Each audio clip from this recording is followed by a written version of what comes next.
morning and welcome everybody. I'm Jeff Pileman. I'm the Agricultural Commissioner for Nevada County. I'm glad to see such nice weather for this ag tour. I think we're going to have a successful tour. Just wanted to let you know a little bit about the tour itself. First of all, we're going to take the bus down to, we have two buses because we had a lot of interest. We're going to take them down to Grass Valley to a small orchard. It's a Felix Gillet orchard, and you'll be hearing more about Felix Gillet today by our presenters.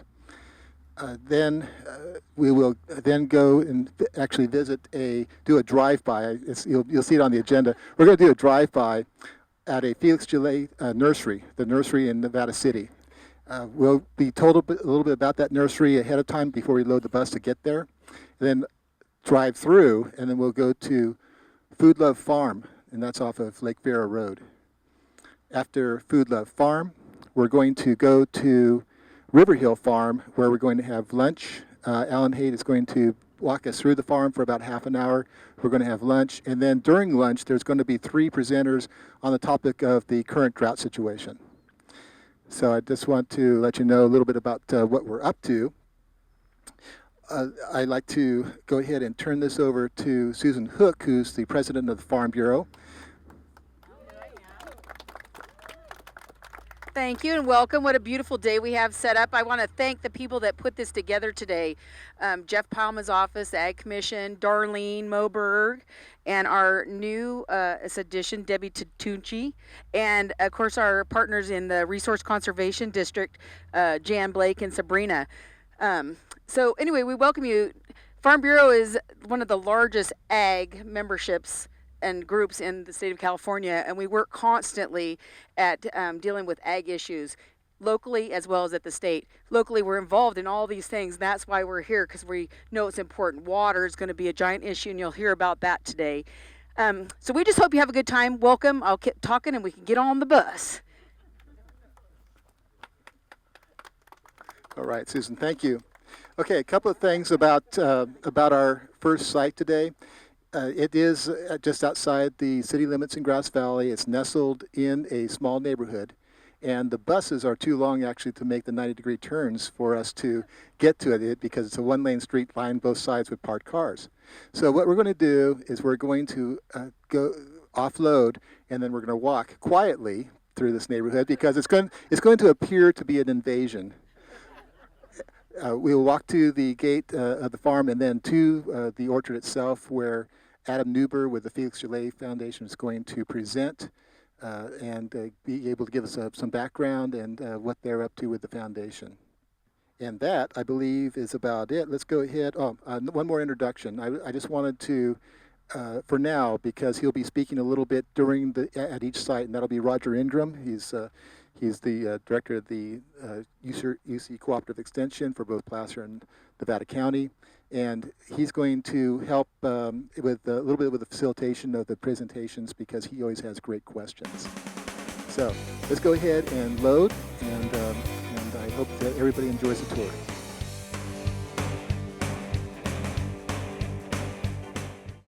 It's time to visit the newly remodeled B&C True Value Home and Garden Center. The new B&C has completely changed for your shopping convenience. Their new expanded garden center has everything you need, including expert advice on trees, shrubs, and perennials. Check out their new website and the new spring hours. And thank you for voting B&C the best hardware and building supply in 2012. So start right, start here at B&C True Value Home and Garden Center. Anything Green Hydroponics is your source for hydro systems, grow lights, and soils. Anything Green offers a complete range of organic nutrients as well as fungicides, miticides, and predatory bugs.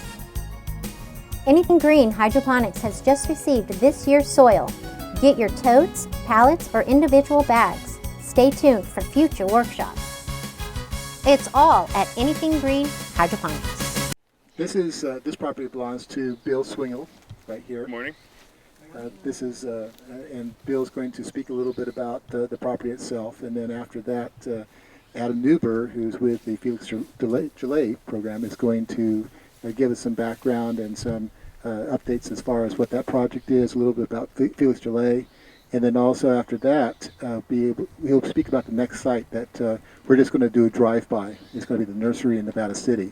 I'm really excited to have you all here. These trees are really special, and it's great to have some attention focused on them. They've been here a really long time, and they've seen a lot. They've seen a lot of time go by, and they've done it mostly without any help.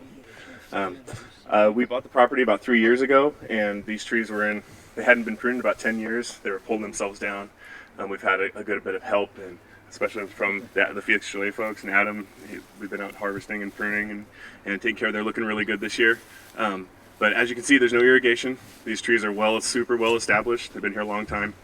South Fork Wolf Creek runs just on the far edge right there before the upslope, and the groundwater is about 3 to 6 feet under the ground, and the trees just love it. So they really do quite well here. As far as we can tell, the family that we bought it from owned this property for about 100 years. The last guy that lived out here was born out here.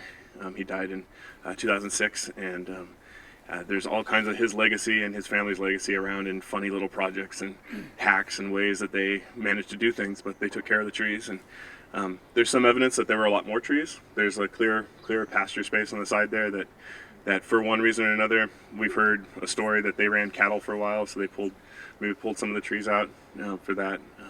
It's also wetter on that side of the field, so they might not have done so well on that side, but clearly these guys have been here a long time, and I'm really proud to show them off to you and to share the space with you.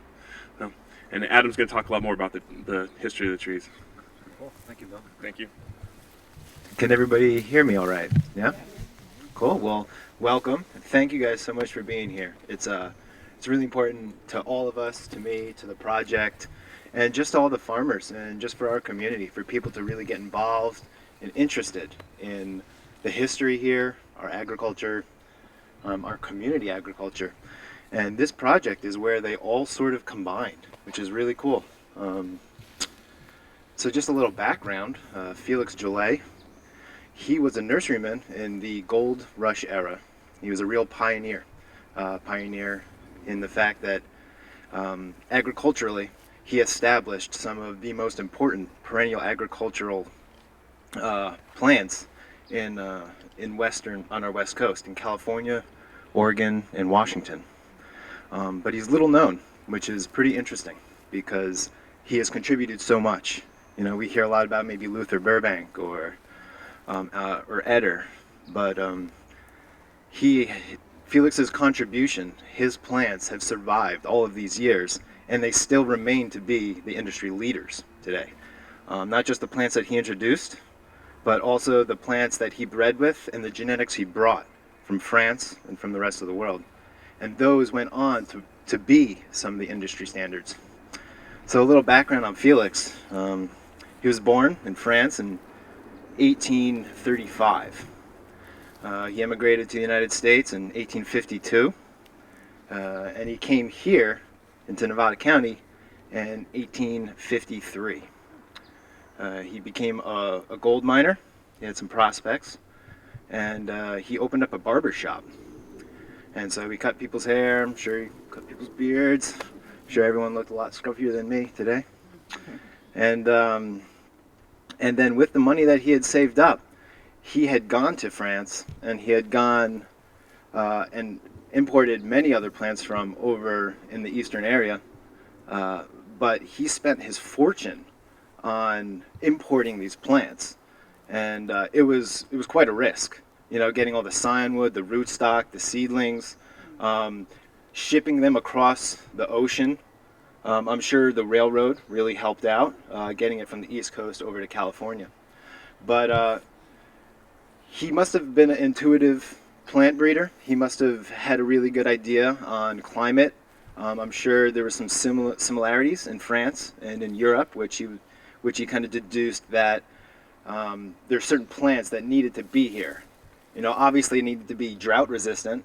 You know, they need to grow in very not so fertile soil, clay, rocky, and he managed to do that. And he brought a lot over, which was really incredible. And as you will see in a little bit, you'll go by what used to be in his nursery, but now it's been subdivided, and there's tons of houses over there, and there's not many of his original trees there, but there are quite a few. So he ended up opening up Barron Hill Nursery in 1861, or 69 rather. I'm sure his interest started a little earlier.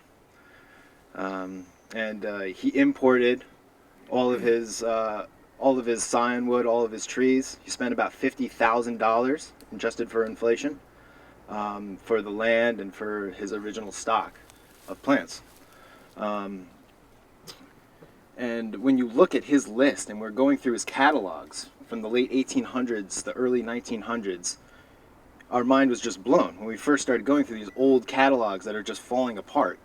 In one catalog, there was 241 grapes, and including all of the majority of all of the wine grapes that you've ever heard: Syrah, Chardonnay, Merlot. The list goes on, and we're still trying to figure out exactly who was the first to introduce these plants. We went to the wine industry, and they were pretty confident that this is a very strong contender for the person to actually introduce many of these varieties. But if you ever ate a walnut, if you ever ate an almond, a cherry, a prune, filbert, there's a good chance you're eating Felix Gillet. If you take a look at the prune industry, for instance, the main drying prune, the Clairette de Monmouth or the Imperial, they're still used today. As far as we can tell, he's the first one to introduce this here, and it happened right here in this community, which is really special. If you've eaten an almond, he brought the original stock that introduced many of the modern varieties of almond.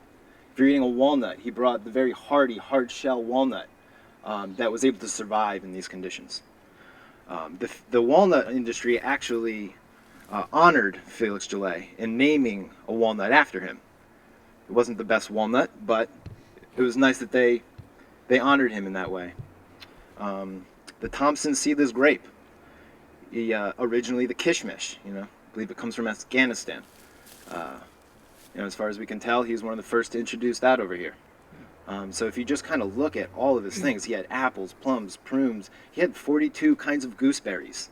The guy was insane. He was just a madman. And he just got as much as he can and just gave them out and sold them out. He was a prolific writer and educator as well. Pacific Rural Press. He wrote in all the agriculture magazines. He was a really involved fellow. He was a 2-term city councilman for Nevada City.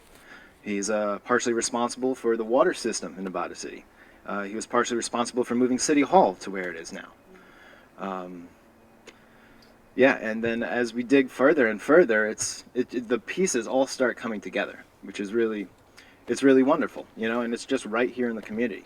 And so by his introductions, he has helped provide billions of dollars in economic transactions and growth throughout California and Oregon and Washington. The filbert, the Barcelona and the Duchile, filbert nut, hazelnut, he was the first person to introduce these cold hardy varieties, which is now the mainstay of the filbert industry. But yet still not too many people know about him. So that's where Felix Gillet Institute comes in. It was founded by Amigo Contasano. He's been on this project since the 70s, but it wasn't until the last 6 or 7 years that we really started digging in there. He's been collecting information. He's got file cabinets full of things, but it wasn't until the past 7 years where we really started digging in there, propagating these trees, and really going out and doing the physical labor of trying to save these trees. So part of our organization, there's many arms splintering off, but one is obviously collecting this information and really organizing it in a palatable way to educate the community back in the importance of all this. Another arm is actually propagating these trees as much as we can tell. The nursery started in 1869. Felix had ran it until 1908, until his death.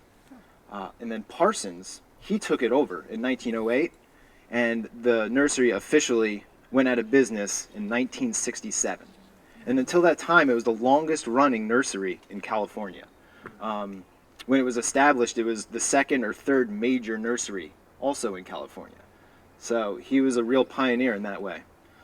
And so what we've been doing is, besides the research, besides the articles, we're going out and we're finding all of these trees, all these old trees from the gold mine era. There's a good chance these trees here and many of the other trees around here were provided by Felix, since it was the longest running and one of the first established nurseries in this whole area. There's a good chance that he is the one that propagated these out. And so by going through all of these trees, old homesteads, gold mining camps, old houses, we get phone calls all the time of people telling us of these amazing trees. So we've gone out, we go there with a group of volunteers quite often, and we find these trees, we get the fruit, we try to ID them as close as possible, which is a serious headache. There is hardly any sources on IDing food. There's old books, like many of them line drawings. Some of them don't even have pictures, they're just descriptions. So we try to resource as much stuff from old books, old catalogs, modern fruit encyclopedias, other experts. So we try to ID them to our best of our ability. And then the best ones that we find, we propagate out. And we try to save these trees. And one of the most important parts about saving these trees is many people don't realize that we had an agricultural revolution around this time, late 1800s, early 1900s. The homesteads were popping up everywhere. People were just crawling across the United States, manifest destiny. People were really trying to make it on their own. And so they would grow seeds. They would get seeds, they would plant them in the ground, they would propagate things out, and plants don't come true to seed. So if you have millions of people planting millions of plants, you get all these different varieties. Many of them don't make it, but a few that are hardy, delicious, nutritious, they make it. And trees don't last that long, especially in conditions like this. Bill's extremely lucky having this water table here and all these trees like thriving for being so old. It's incredible. Many trees don't get that opportunity. So part of that is really trying to bring these back and save this genetic heritage that we have. Because right now, every year we go back and these trees are dying. They're dying. We go back, they're dying. And if we don't collect this wood now, they're going to be gone forever. And all of that work that all these people have put in, all of our ancestors have put in, it will disappear. So that's part of the importance and that we have in this project of really trying to save our food system. Another thing that doesn't come to mind is that how important this stuff is. It's not like these have been around forever. Apples weren't always apples, as we know them. They were small green tart things, even you bring it to vegetables. If you go back to broccoli, it was only a small flower. It wasn't until humans started interacting and breeding and communicating with these plants to really foster a relationship for both of us, for all of us together. So it's recognizing a larger community just beyond humans and animals, but it's plants, and we thrive from these plants. So Felix Gillet Institute has been doing the research, collecting these, propagating them out, and trying to plant them wherever we can to just keep them going. And currently we're actually looking for a piece of land for a mother block. So all these trees that we've collected, every single year we go to every single one of our favorite trees all over the Sierras and collect little pieces of wood. And then we take these little pieces of wood and we graft them on rootstock. We've done some seedlings as well. But it's labor intensive, and like I said, these trees are dying out. So who knows how long we'll have that opportunity to do that. In just a little while, you guys will be going through, driving by rather, the remnants of his old nursery. And that was in Nevada City. It was about 16 acres. He had, like I said, 241 kinds of grapes at one point, apples, cherries, plums, prunes. The list just goes on and on. Many people are familiar with the colossal. As far as we can tell, he was the one that introduced that genetic to this area of the world. and it's still, the mother tree is still here. It's huge. It's got a huge trunk, and we've been trying to save that. We're actually getting genetic testing done on that to find out its parentage. We're doing that with also a lot of the English walnuts. England doesn't have walnuts. It's not an English walnut. So where did it get that name? Possibly it came from the English ranch right up the road here. Another one is the Bing cherry, sold to Mr. Bing. It was also a variety from Europe. And so I've talked about the prune, I've talked about a cherry, I've talked about the walnut, the almond, and the table grape, the wine grape, and how all of these have really contributed to our success as humans, as a county, and as a state. And our job really is to get that recognition for Felix. So what we have been doing is been setting up this institute. We've been going around, Amigo's been doing tons of talks, fruit growers, the nut growers associations, and really trying to gather the accolades for Felix, and really garner the support in doing this, which people are very excited about. It's there's many people. The Historical Society here has also expressed interest. We've done presentations there, and that momentum is starting to come through. And that momentum wouldn't happen if it wasn't for you guys. If it wasn't for the community support and the special place that we have here. This is a very agriculturally based area. There's so many farms, there's so many apprenticeships, there's so many natural life skills here happening, that it's allowing for that momentum to occur.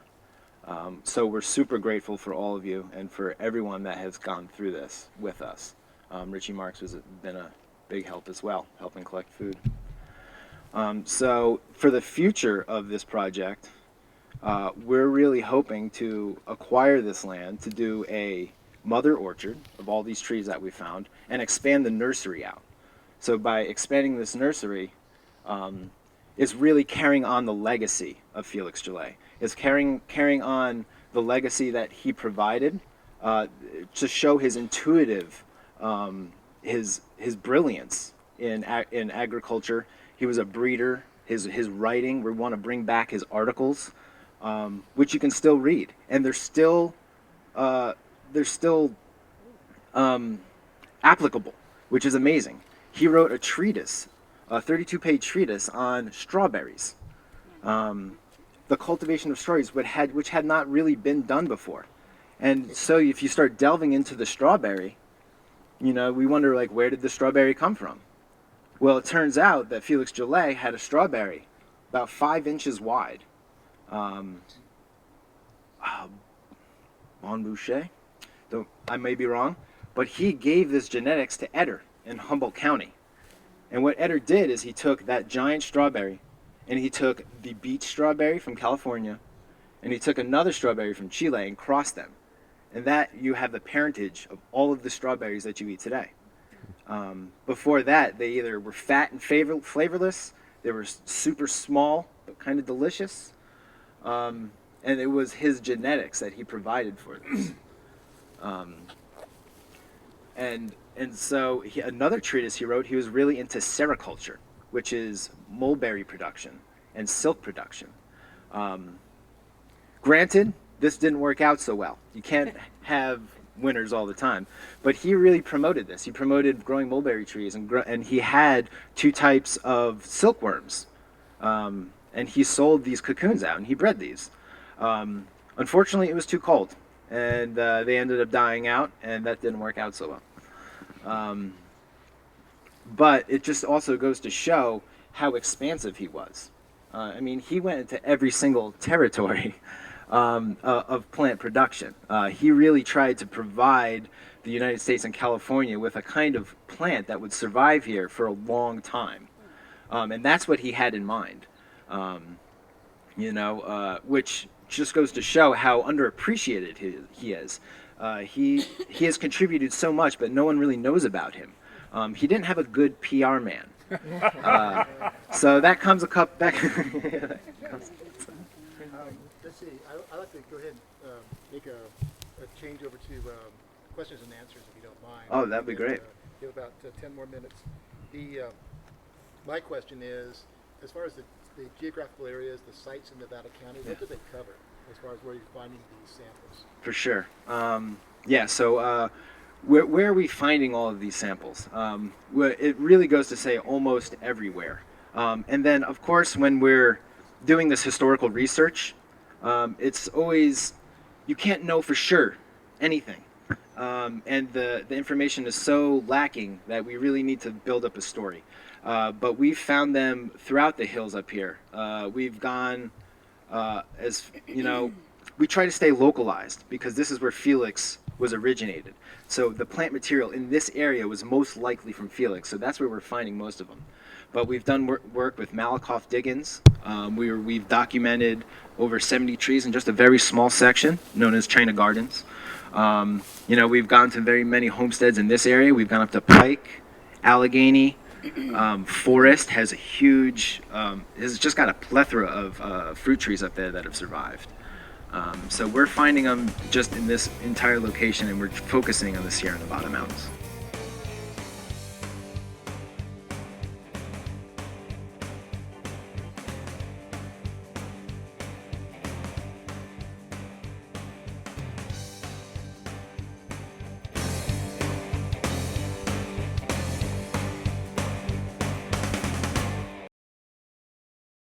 It's time to visit the newly remodeled B&C True Value Home and Garden Center. The new B&C has completely changed for your shopping convenience. Their new expanded garden center has everything you need, including expert advice on trees, shrubs, and perennials. Check out their new website and the new spring hours. And thank you for voting B&C the best hardware and building supply in 2012. So start right, start here at B&C True Value Home and Garden Center. Anything Green Hydroponics is your source for hydro systems, grow lights, and soils. Anything Green offers a complete range of organic nutrients as well as fungicides, miticides, and predatory bugs. Anything Green Hydroponics has just received this year's soil. Get your totes, pallets, or individual bags. Stay tuned for future workshops. It's all at Anything Green Hydroponics.